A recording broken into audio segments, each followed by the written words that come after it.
ಕಾಡಿನ ರಾಜ ಸಿಂಹವು ಕಾಡಿನ ಪ್ರಾಣಿಗಳಿಗೆ ಒಂದು ದಿನ ಒಂದು ಮಹತ್ವದ ಸಭೆಯನ್ನು ಕರೆದಿತು.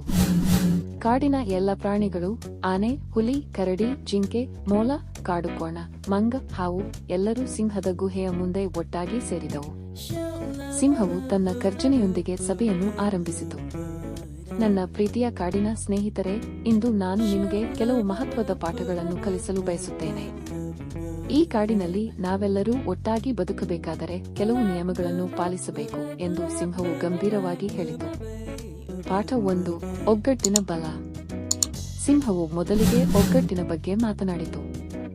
ನಾವು ಒಟ್ಟಾಗಿ ಇದ್ದರೆ ಯಾವುದೇ ಸಂಕಷ್ಟವನ್ನು ಎದುರಿಸಬಹುದು. ಒಂಟಿಯಾಗಿ ಯಾರೂ ದೊಡ್ಡ ಸಾಧನೆ ಮಾಡಲಾರರು. ಆನೆಯಂತೆ ಬಲಶಾಲಿಯಾದರೂ ಒಗ್ಗಟ್ಟಿನ ಕೀಟಗಳ ಗುಂಪಿನ ಮುಂದೆ ಆನೆಯೂ ಒಡ್ಡೊಡ್ಡಿತು.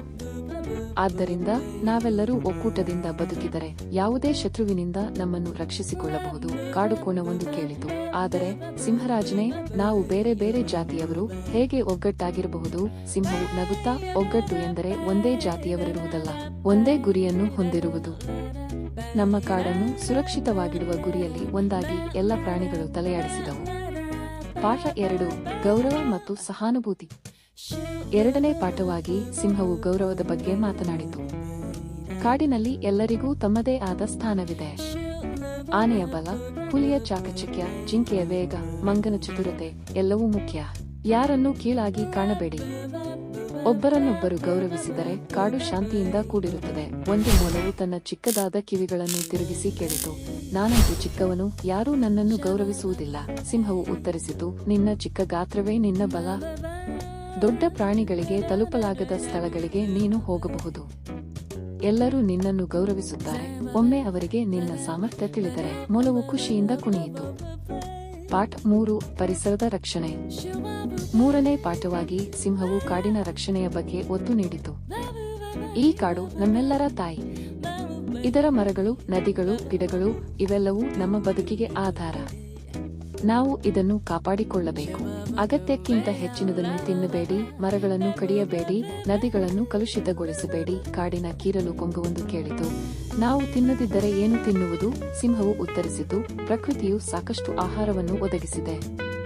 ಸಮತೋಲನವಾಗಿ ಬಳಸಿಕೊಂಡರೆ ಯಾರಿಗೂ ಕೊರತೆಯಾಗುವುದಿಲ್ಲ.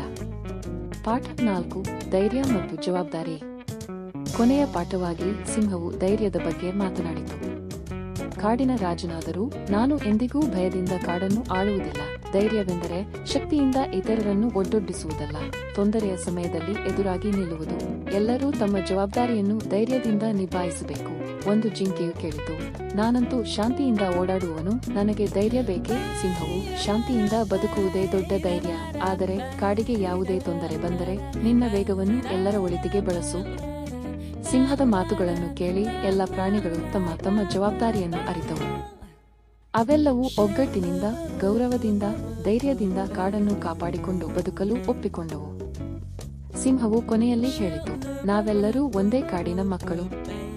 ಒಗ್ಗಟ್ಟಿನಿಂದ, ಪ್ರೀತಿಯಿಂದ ಬದುಕಿದರೆ ನಮ್ಮ ಕಾಡು ಎಂದಿಗೂ ಸುರಕ್ಷಿತವಾಗಿರುತ್ತದೆ. ಎಲ್ಲ ಪ್ರಾಣಿಗಳು ಸಿಂಹದ ಮಾತಿಗೆ ಒಕ್ಕುರಲಿನಿಂದ ಸಮ್ಮತಿಸಿದವು.